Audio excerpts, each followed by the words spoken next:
ብዙ ልጆች ሴት እህቶቻችን በወደዱት ባመኑት የራሴ በሚሉት ሰው የሚከዱት።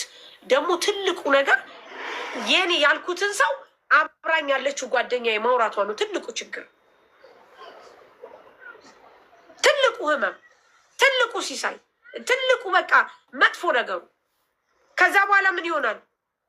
በቃ ያንን ሁሉ መስዋዕትነት ከፍዬ ያንን ሁሉ ነገር አድርጌ የኔ ያልኩት ሰው ከኔ ከራሴ ከጓደኛዬ ጋር እንዲህ አይነት ነገር ሳይ ውሳኔ ሌላ ነገር ነው። አበቃ። ከዚህ ውጭ ሌላ ነገር የለውም። የልጅቷ ውሳኔ ይሄ ነው ጋይስ፣ የብዙ ልጆች ውሳኔ ነው። የሞቱት ላይክ በቃ ከሞቱት በላይ ካሉት በታች የሚኖሩ በጣም ብዙ ልጆች እንዳሉ ታውቃላችሁ። መሞት ራሱ ትልቅ ጸጋ ነው። ሳይሞቱ ግን ብሎ የሚሰማቸው አተው ወይም ሰምተዋቸው ምንም ያልመሰላቸው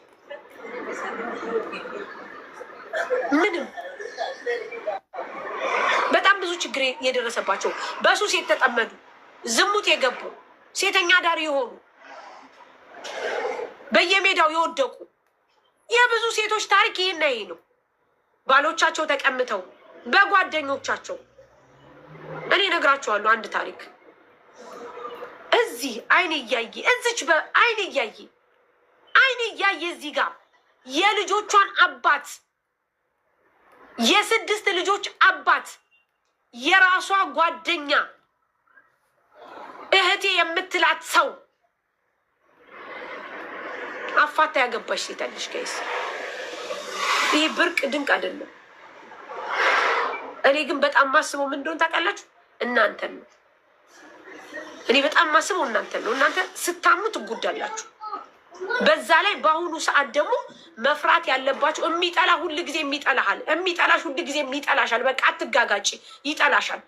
እወድሻለሁ እያለ የኔ ሰው ነሽ እያለ ቤተሰቤ ነሽ እያለ አብሮሽ እየበላ አብሮሽ የሚጠጣ የሚጎዳ በጣም መጥፎ ሰው አሁን ነው የበዛው። ይህንን ነው መጠንቀቅ ያለባችሁ። በተለይ ማዳም ቤት አብራችሁ የምትሰሩ ልጆች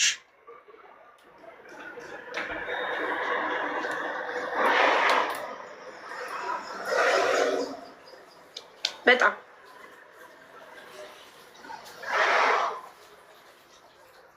ይሄ እኮ ጋይስ እናንተ ልብ ብላችሁ ስለማታዳምጡ ነው እንጂ በጣም ብዙ ልጆች የዚህ አይነት ታሪክ አላቸው።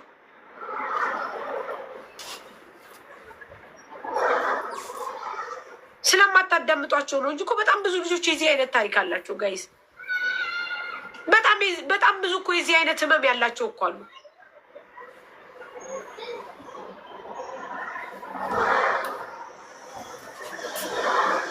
ምን አስባችሁ ነው? ያው በሶሻል ሚዲያ ምናምን ላወቅሹ ምናምን ባል አብረሽ አድገሽ አብረሽ ኑረሽ አብረሽ ከርመሽ አብረሽ ብዙ ነገር አድርገሽ እኮ እዚህ ስትመጪ ሌላ ዓለም ነው።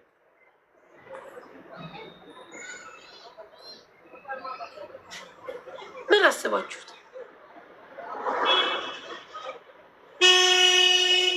ይሄ በጣም ከባድ ነው። እኔ ስለማውቀው ነው። እኔ ለጥቅም ብቻ የሚወዱኛሉ። ለጥቅም ብቻ። ጥቅም ማለት ብር እኮ አይደለም። ብር ለመስጠት ብቻ አይደለም፣ ለሌላ ነገር የሚወዱኛል አሉ። ግን አይወዱኝም አውቃለሁ። በፊት አላውቅም ነበር። በፊት አላውቅም ነበር። ምን ትዬ እሺ ወደ ስራ እገባለሁ። ግን በቃ አንዳንድ ጊዜ ስለሚያመኝ ነው እንጂ የምናገረው ለሌላ አይደለም። አይወዱኝም። በፊት አላውቅም ነበር። ጅል ነኝ ማሪ። ጅል ነኝ ስላችሁ ጅል ማለት ይሄ እንትን አይደለም። በቃ የዋህ ነኝ። ምንም ነገር አይመስለኝም ነበር። ምን በቃ የሳቀልኝ ሁሉ ወዳጄ ነበር የሚመስለኝ። ካገባው በኋላ ነው ብስል የሆንኩት። አሁን በሰልኩ አወቅኩ። ምክንያቱም ባሌ ከኋላ ፑሽ ያደርገኛል። ገና ሳይደርስብኝ ይነግረኛል። ገና ሳይደርስብኝ ነው የሚነግረኝ። ልክ ሲደርስ አንቺ የኔን ነገር ስለማሰሚ ነው እንጂ ይለኛል። ኃይለኛ ነኝ፣ አልበገርም። በቃ ኧረ ምናምን እላለሁ። በኋላ ግን ይደርስብኛል። ሲደርስብኝ አየሽ ይለኛል።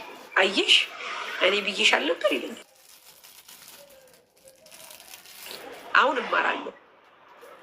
አሁንም እኮ ወዳጆቼ ናቸው፣ ይወዱኛል፣ ወዳጆቼ ናቸው። ግን ያጠቁኛል። ስለ እኔ ያወራሉ፣ ብዙ ነገር ይላሉ፣ ውድቀቴን ይፈልጋሉ፣ ብዙ ነገር ይላሉ፣ ግን አይሳካም። ምክንያቱም ሚቴ ሰው ሊደገፍ ሳሪ ወደ ስራ ማረ የፈጠረውን ፈጣሪ ብቻ ነው። ፈጣሪ ደግሞ ጥሎ አይጥላችሁ። ስለዚህ ማወቅ አለባችሁ ጋይስ፣ መጠንቀቅ አለባችሁ ከሁሉም ነገር። በቃ ተጠራጣሪ መሆን አለባችሁ።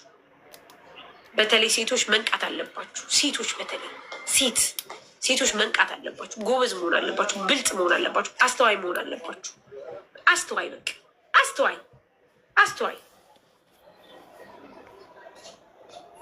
አስተዋይ መሆን አለባችሁ።